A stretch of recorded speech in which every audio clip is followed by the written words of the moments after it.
Hello, this is Jamie from Blood, Sweat and Metal. I've got another great interview coming up. I'm speaking with Matt from Ashes to New, who have got a full-length debut album that's coming out later this month. And I've got to say it was a great pleasure to speak to them early in the week. And I cannot wait for this album to come out. These are the guys that are on the rise. This is a band from Pennsylvania. They've been playing a lot together in previous other bands before they joined and created From Ashes to New. They all know each other and they've got great chemistry. We talk about the different genres of music they create. There's new metal in there. There's metal rap in there. There's a whole lot of things. They're not have one particular genre of music in this type of band, and quite frankly they're not really labeling themselves as a specific genre, and it's just great to show that fans young and old can get on board and discover this wonderful band from Pennsylvania and hopefully to support them too. They are touring around America at the moment with Hollywood Undead, and they're making a name for themselves, and hopefully they'll come to Australia in the near future. There's no plans as of yet because things are just starting out with the promotional work with this latest album that's coming out very, very shortly. And it is a matter of fact, it's up for pre-sale purchase on their official website. So please go to their website. Also, check them out on Facebook, Twitter, all these other social media outlets that's out there as well. Before I continue, there's a massive news that I'd like to share. There is a massive interview next week. I won't give the name out just yet. Keeping it under wraps, but this is a band that is touring Australia very shortly, and I'll be interviewing this particular band, this particular front person of this band next Tuesday morning, Australian time. I'll just give it a hint. No, it's not Black Sabbath or Iron Maiden as of yet. This is another band that's touring Australia very shortly, and I'm looking forward to it. And I hope you guys are too. So, yes, please go out and check all your local gigs that's going around. If you've got a gig that's happening anywhere in your city, please go and support it. Put all your hard-earned money into the live music scene. And plus, if you want to get your tickets for these big acts like Black Sabbath, Iron Maiden, Seven Dust, Between the Berry and Me, all those type of things, please go to those participating outlets and purchase your tickets. Alright, without further ado, this is my interview I did early in the week with Matt from Ashes to New. So sit back, relax, enjoy, and we'll bring you up a full new episode for Podomatic, iTunes, and tune-in listeners next week as well. But most importantly, down below, please follow us on YouTube where all the interviews are shown and listened to. Please follow us on Facebook, Twitter, Podomatic, iTunes. Do all the following that you can, and most importantly, please keep showing your support. Before I go, also, Air Force One, or I should say Eddie Force One, has landed in Florida, Fort Lauderdale, early this morning, and the first show of the Book of Souls World Tour is in a matter of days, so we're looking forward to that. I cannot wait for the plane to touch down in Adelaide, and hopefully I'll get some live footage for that when they do arrive in Adelaide at Adelaide Airport. We'll see them come and fly in. And most importantly, I hope all you guys can get to your Iron Maiden gigs around Australia. Alright, let's welcome From Ashes to New to Blood, Sweat and Metal. It's the first time they've been here. And please, go and check out their latest album. As I mentioned before, you can purchase the pre-sale of that album right now on their official website, and you can just get all the goss on Facebook, Twitter, all the social media. The album is called Day One, which is now available for pre-order right around the world, and also you can check it out on iTunes as well. All right, I've got a hootaroo off, and I'll catch you on the rebound with a full-length episode that will be recorded this weekend with awesome new guests, singles, and personal favourites and news that are around the world that making their headlines in the rock, metal, punk scene around the world. So sit back, enjoy as I talk to Matt from Ashes and New. Catch you later. Good morning, Matt. This is Jamie from Blood, Sweat, and Metal. How you been, man? Hey, Jamie. How you doing? Good, man, and thanks for joining us on our show, and it's an absolute pleasure. I just want to ask, before we get into the news of the latest album, how's it been for you guys? Because you guys have been pretty busy over the last couple of years just getting the exposure that you guys have been getting.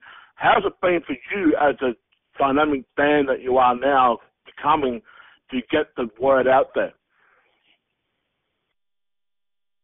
Oh, man, it's surreal is probably the best way to describe it. I mean, you know, there was no plans for this to be a band, so the fact that it is a band now and it's taken off, and we started touring almost a year ago, and we've been touring relentlessly, and we have a great team behind us. Everyone's just pushing it out there further and further, along with the fans, and we couldn't be more appreciative.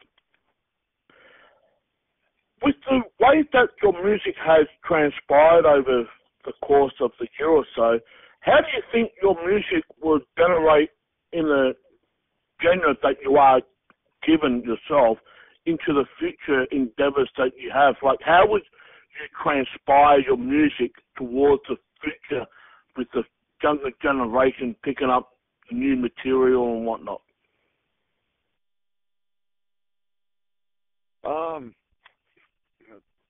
For our music, I just, we just write it. So we don't really aim for it to be anything. We're just happy that it's, that people are picking it up and listening to it, liking it. And sorry, go ahead. Were you trying to say something? Yep.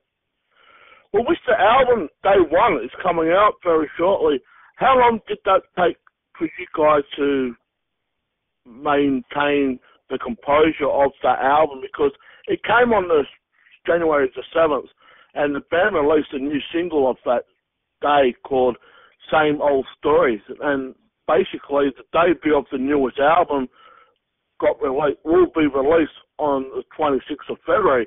But how would that process became for you guys to go into the studio with that type of plan type of thing? I mean, not everything is planned, so to say, but going into the studio, having a bit of a direction and putting it down on a recording device.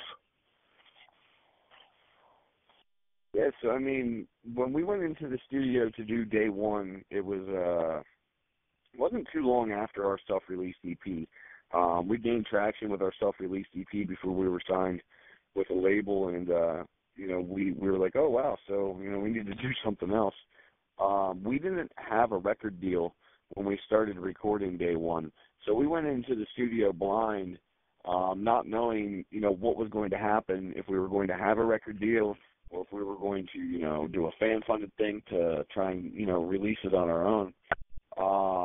So I mean, the process of it has been insane, I guess, to say the least. I mean, it's been probably a year or more since, probably a year and a half, I would say, since we started recording Day One, and now it's coming out February 26th. We released an EP with 4 of the tracks from the record back in March of 2015. So it's almost a year since we released the 4 first tracks off the record.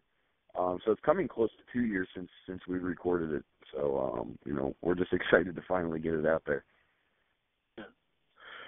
Well, with the way that technology has changed over the last 20 or so years, with the world of internet, social media, so forth, is that basically a positive for you guys being such a young band to get your name out there to a wider audience?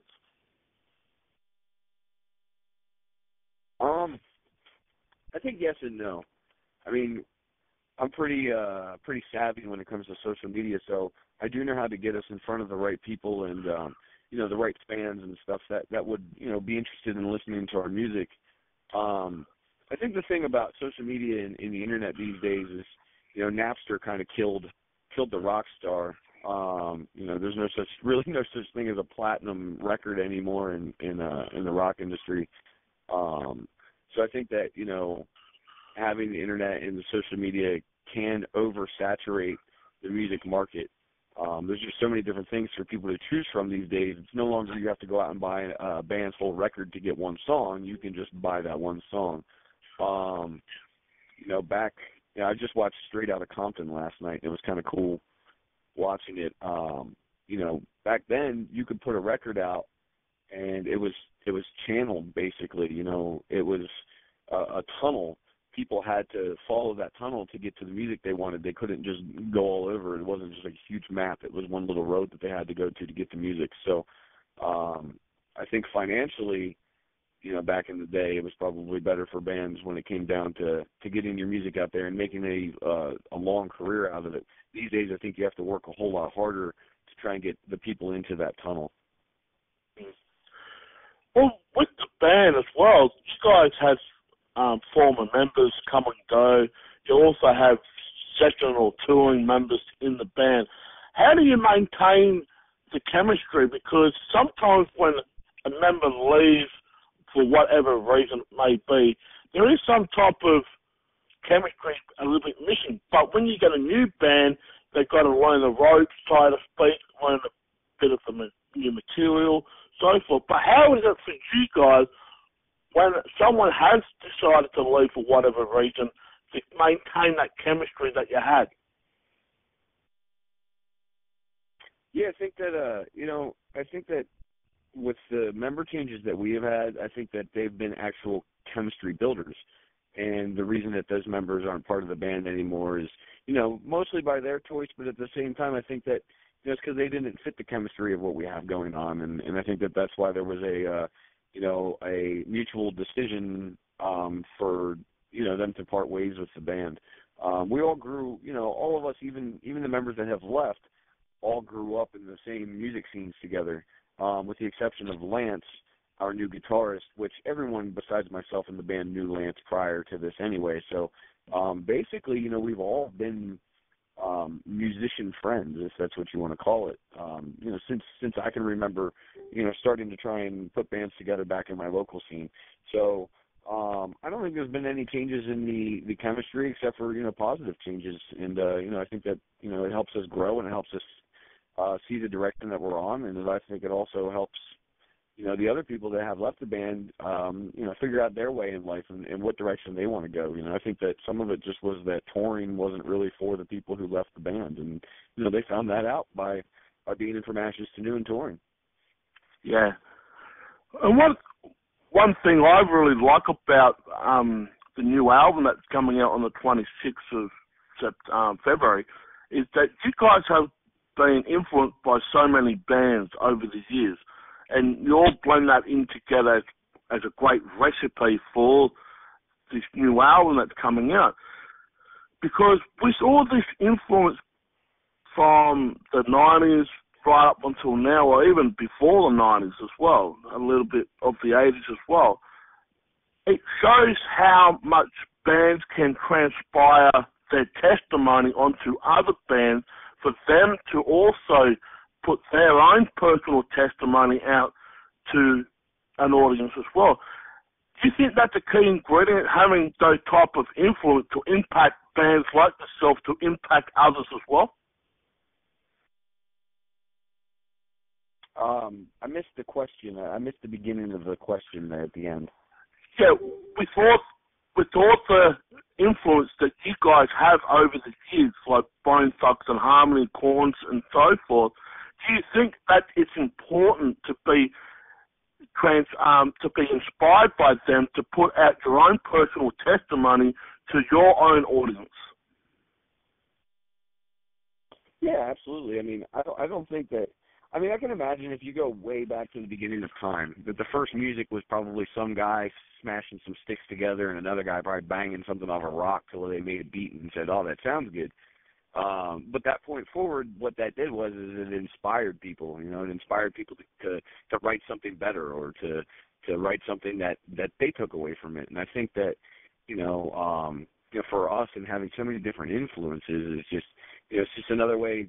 Especially for me, I listen to so many different styles of music, so it's I get inspired by everything, and I like to say that our music is like a cocktail. Like I take everything that I'm inspired by, or all the different styles of music that I like, and I blend them all up into one thing, and then it just ended up working. But just for those fans out there that haven't really known much about From Ashes to New, how can you be considered? Because in my personal experience and what I do know about the band, you guys got rap metal, you got new metal, you got alternative metal, but how would you describe the best way to notify yourself? Because there's so much different things and elements of genres of music that can describe From Ashes to New.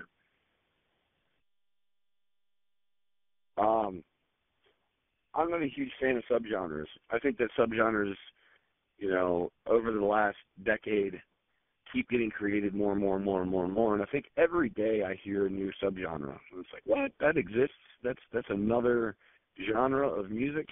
So, for me, I don't know. It's rap and rock put together. I mean, people think that, rock rap or rap rock or however you want to say it is taboo.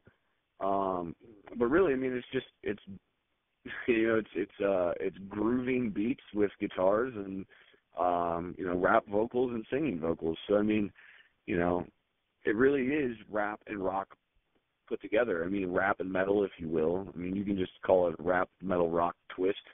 You can call it hybrid. You can call it whatever you want. I just say listen to it and make your own decision. Yeah, well, that's true, because from my personal perspective, with all these subgenres, it's good that people put them in there, but me personally as a fan, it's metal. Doesn't matter what type of metal it is, it's metal. I mean, the fans will put the subgenre in, and bands will say, yes, thank you. We'll take that as a compliment type of thing. But really, when you guys go into recording studio to do an album, you're not even thinking about what subgenre you are. You're just there to make music and be happy that you're actually getting something out there. That's exactly correct. We don't think about anything except for the songs that we're writing. Exactly. And this is what makes some type of divide in some people who are the fans, basically, because they want the thrash or they want the death metal, or they want the hardcore or the new metal and stuff. We, the fans, got to start realizing that, that's not how we became a fan in the first place about the subgenres. We came to be a fan because, one, we like the music, and two, we don't give a hoot what anybody else thinks. Right.